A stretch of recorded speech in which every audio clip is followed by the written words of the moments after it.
हमारी बहन शीला मंडल जी, जोरदार अभिनंदन आपके अपने नेता शीला जी के लिए। इस मंच पर ही विराजमान डॉक्टर अजीत चौधरी जी, आपका भी अभिनंदन, विधानसभा के आप प्रभारी भी हैं। भाजपा नेता राम सुंदर जी यादव, जोरदार अभिनंदन यादव जी का भी करें। जेडीयू की वरिष्ठ नेत्री विक्रम शिला यादव जी, जोरदार अभिनंदन हमारी बहन का भी।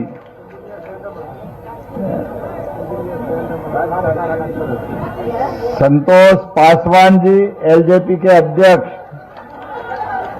इस अवसर पर शैलेंद्र मंडल जी, जोरदार अभिनंदन मंडल जी का भी करें। और पूरे मंच का एक बार दोनों हाथ जोड़ के आप सबको प्रणाम करता हूं। और मैं बाबा महाकाल की धरती से आता हूं और इसलिए एक बार जोरदार जयकारा लगाए, महाकाल महाराज की, सीता मैया की, प्रभु रामचंद्र महाराज की, गोपाल कृष्ण भगवान की। आज आपके बीच फूल परास और मधुबनी जिला तो मधुबनी पेंटिंग के लिए पूरे दुनिया में प्रसिद्ध है। मधुबनी जिला, जोरदार अभिनंदन। इतनी सुंदर क्या कलाकारी होती है अपने सब प्रकार से। और वो जो मस्तक पे लगने वाला आपका राजसी पाग, ऐसा लगता है कि सोने चांदी के मुकुट फीके पड़ जाए, इतना सुंदर बनता, वाकई अद्भुत लगता है। राजा जनक के काल से जनक की धरती पर आज जिस प्रकार का यहां वातावरण दिख रहा है, चुनाव में चारों तरफ से अब जिस वातावरण की हम चुनाव में बात कर रहे हैं, बड़ी संख्या में बहनें बैठी है। और मैं आपके साथ चुनाव के दरमियान बात अगर करने आया हूं तो यहां हमारी शीला बहन जी आपकी जांची परखी, और क्या वास्तव में चूल्हे चौके से लगा करके हमारी मंत्रिमंडल की सदस्य बनने तक क्या काम करती बहन। जोरदार अभिनंदन करो। जो काम मिल जाए आपके माध्यम से इस बात की, बहनों को जो काम दो बहुत अच्छे से करती है, ये पक्की बात है। ये माता बहनें हमारे लिए वास्तव में पूज्य।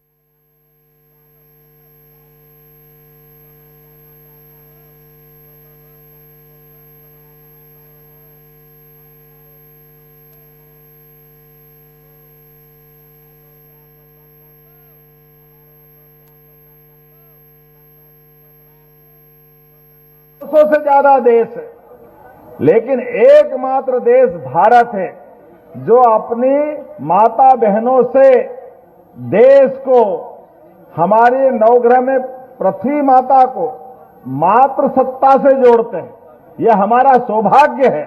और इसीलिए प्रधानमंत्री नरेंद्र मोदी जी के लिए भी जोरदार अभिनंदन करो, हमारे यशस्वी प्रधानमंत्री के लिए। धीरे धीरे करके माता बहनों के लिए कितना काम कर रहे हैं। आने वाले 2029 के बाद 33% आरक्षण बहनों को मिलने वाला है। जोरदार अभिनंदन करें। यह लोकतंत्र के अंदर सबसे बड़ा सम्मान है। हमारी अनुसूचित जनजाति वर्ग से आने वाली महामहिम राष्ट्रपति जी के लिए भी पहली बार उड़ीसा की हमारी बहन, मैं इसलिए बात कह रहा हूं कि ये धरती कर्पूरी ठाकुर जी की भी धरती है। जोरदार अभिनंदन करें हमारे कर्पूरी ठाकुर जी के लिए, जिनको भारत रत्न का सम्मान देने का काम किसी ने किया है तो एनडीए सरकार के माध्यम से हुआ। जोरदार मोदी जी के लिए और नीतीश कुमार जी के लिए अभिनंदन करें। हमारे हर एक नायक जिसने सभी वर्गों के कल्याण के लिए काम किए, छोटे से छोटे समाज के व्यक्ति को भी जोड़ करके लोकतंत्र में सम्मान के साथ आगे खड़ा करना, ये व्यक्ति जो लंबे समय तक काम करते हैं, लेकिन बड़े दुर्भाग्य के साथ कहना पड़ेगा, कांग्रेस केवल वोट मांगती है, जमाने भर की बात करती, लेकिन जब कभी भारत रत्न का मौका आए तो अपने खानदान के अलावा कोई दिखता नहीं उनको। उनके एकमात्र खानदान, जवाहरलाल नेहरू भारत रत्न, इंदिरा गांधी भारत रत्न, बाद में राजीव, सारे भारत रत्न घर में लाते हैं और ये मोदी जी है जो योग्य लोग वहां तक पहुंचाते। जोरदार अभिनंदन इस नाते से करिए, गरीब आदमी के परिवार से निकल गए जो व्यक्ति बढ़े, जिसने अच्छा काम किया। और हमारे लिए तो और सौभाग्य की बात है, ये केवल एनडीए वाले कर सकते हैं, जिन्होंने हमारे भले दल के भी नहीं हो लेकिन खुद कांग्रेस के भी बड़े बड़े नेता रहे। अब प्रणब मुखर्जी आपके पास के बंगाल के थे, लेकिन बंगाल के प्रणब दा ने जितना अच्छा देश के अंदर अपना अलग अलग सरकार के माध्यम से मंत्री में काम किया, बाद में राष्ट्रपति के रूप में काम किया, उनका भी सम्मान होना चाहिए। ये केवल एनडीए वाले मोदी जी की सरकार कर सकती है। जोरदार अभिनंदन उस नाते से भी करो। सबको साथ, सबका विकास और सबका विश्वास, सबका प्रयास। जब मैं ये बात आपसे कह रहा हूं तो उसके लक्षण भी दिखाई देते हैं। अब आप बताओ, ये कांग्रेसी हाय रे कर रहे हैं, बहनों के हाथ में 10,000 तो क्या दिए, ऐसा लग रहा है इनकी जेब कट गई, छाती पीट रहे हैं, रो रहे हैं नाम से, तुमने तो कभी दिए नहीं। ये हमारे अपने एनडीए की सरकार नीतीश बाबू की, जोरदार अभिनंदन करो माता बहनों के लिए। और जो संजय भैया सही कह रहे थे, अभी तो ये 10,000 दिए, आने वाले समय में 2 लाख तक भी बहनों को देंगे, ये हमारी घोषणा की बात है। और किसानों को सम्मान निधि, सीमा पे जवान और खेत में किसान, दोनों को समान दृष्टि से देखने का भाव यशस्वी प्रधानमंत्री का है। पहली बार किसान को सम्मान निधि देकर के उसके पसीने की कीमत करने का काम, उनकी मेहनत से पूरे देश का पेट भरता है। ऐसे किसानों को प्रणाम करता हूं, आपका अभिनंदन करता हूं। पहली बार किसान सम्मान निधि अगर किसी ने दी है तो हमारी एनडीए की सरकार और माननीय प्रधानमंत्री नरेंद्र मोदी जी के माध्यम से मिली। 6,000 से बढ़ाकर अब तो घोषणा पत्र में 9,000 देने वाले हैं। जोरदार अभिनंदन करो, ये धीरे धीरे बढ़ता जा रहा है। और कितना सुखद संयोग है, मां सीता मैया के ननिहाल से आप सब आते हैं। हमारे लिए भी आदर का केंद्र है बिहार और ये मिथिलांचल का पूरा बेल्ट, और आज इसका आनंद तो और बढ़ गया।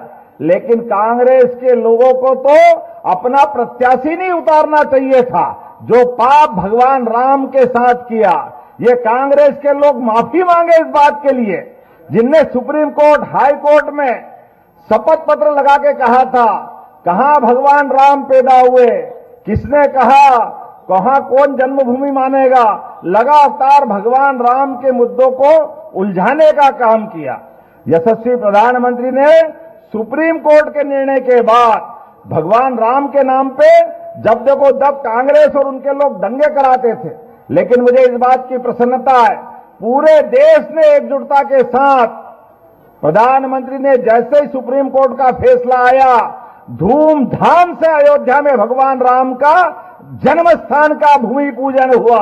ये हमारे लिए सौभाग्य की बात है, क्योंकि बिहार के तो अलग रिश्ते हैं माता सीता के माध्यम से। अयोध्या, उत्तर प्रदेश, बिहार अलग दौर में जाते हैं। और उतना ही नहीं, आज भगवान राम का गगनचुंबी अगर मंदिर बन के देवालय तैयार हुआ तो ये भी प्रधानमंत्री के माध्यम से हुआ। पूरे देश में कहीं दंगे नहीं हुए, हिंदू मुसलमान सबने मिलकर के आनंद मनाया।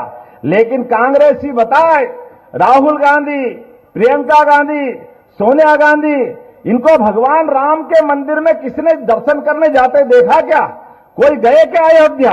ये नहीं जाने वाले हैं, ये केवल छोटी मानसिकता के हैं। इसलिए आज के इस अवसर पर हमको ये भी याद रखना पड़ेगा कि हमारे देश के जो मानबिंदु है, जिनके आधार पर देश की दुनिया में पहचान बनती है, भगवान राम और कृष्ण के नाम से पूरा देश दुनिया जानती है। दुनिया में कहीं भी भारत का आदमी जाए और वह कहे कि वो लोग पूछे कि आप कहां से आए, तो वो बताए कि मैं राम और कृष्ण की धरती से आया हूं, तो अपने आप दुनिया समझ जाती है हिंदुस्तान से आते हैं, ऐसा पवित्र देश हमारा है। लेकिन ये कांग्रेसी लगातार एक के बाद एक हमारे सनातन संस्कृति के इन मान बिंदुओं पर भी अड़चने पैदा करते आए। लेकिन माननीय प्रधानमंत्री के नेतृत्व में आज सांस्कृतिक राष्ट्रवाद के आधार पर, धार्मिक पर्यटन के माध्यम से, अरे लोगों की जिंदगी बेहतर हो सकती है।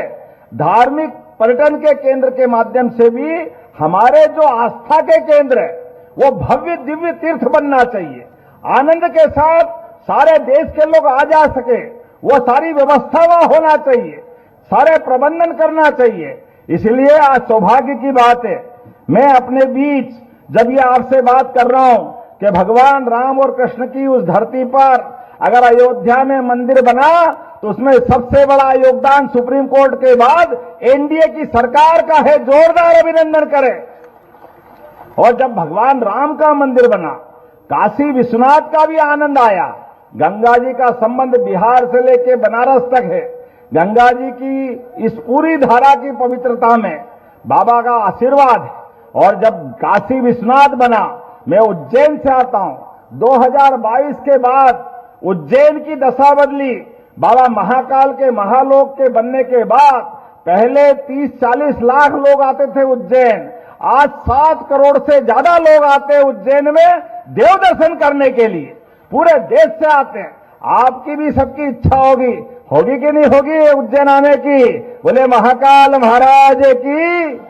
चुनाव के बाद आप सबको भी निमंत्रण दे रहा हूं, आप सब भी आइए दीदी, भव्य जीत के साथ एक बार उज्जैन दर्शन करने आइए। लेकिन उज्जैन की बात करते हुए जब मैं बात कर रहा हूं कि धार्मिक पर्यटन से सबका जीवन बदलता है, ठेले वाले, गाड़ी वाले, होटल वाले, कोई छोटे मोटे काम करने वाले, सबको आवागमन के आधार पर सबकी जिंदगी बदलती। ऐसे में आज यहां सीता माता के लिए भी माननीय प्रधानमंत्री के माध्यम से एनडीए सरकार ने घोषणा की, जहां जहां सीता मैया के धाम होंगे सबके लिए तीर्थ बनाने वाले हैं। जोरदार अभिनंदन करो ये सीता मैया के लिए भी धार्मिक पर्यटन का केंद्र बने।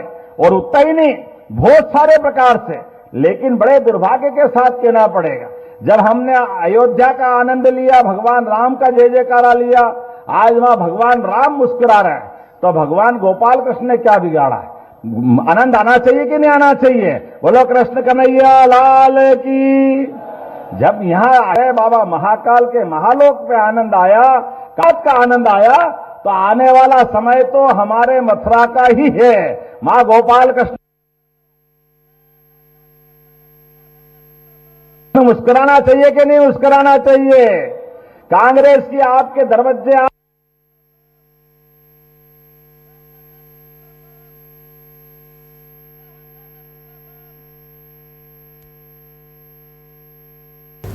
फूलपरास विधानसभा मधुबनी से ये लाइव तस्वीरें हैं।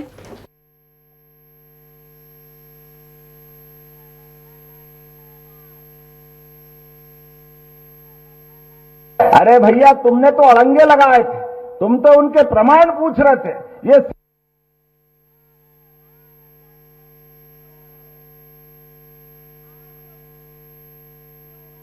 सारे पाप तुम्हारे सिर पे।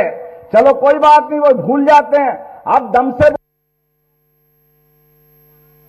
बोल दो कि हाँ मथुरा में धूमधाम से मंदिर बनाएंगे। हे दम तो बोल के बताओ।